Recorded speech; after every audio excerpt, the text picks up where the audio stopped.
So hello गाईस, कसे आहे तुम्ही? आज आपण धुळ्यामधील गणपती सगळे बघणार आहोत. आता आपण सामनेचा गणपती येतोय तो आता बघायला जाऊन त्याच्यानंतर धुळ्यातल्या सगळ्या गणपतींचे तुम्हाला एक्सप्लोअर करू. हे गणपती 2023चे आहे. 23मधली कसे गणपती राहतात धुळ्यातले बघू आता आपण.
गाईस, तुम्हाला कोणता गणपती आवडला ते सांगा आम्हाला कमेंट करून आणि सबस्क्राईब करून घ्या. हे आमचे धुळ्याचे गणपती होते.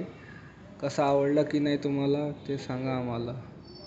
चला बाय. आणि आमचं धुळ्याचा फेमस डायलॉग आहे, जय खानदेश मंडळी, चला आपण येऊ. बाय.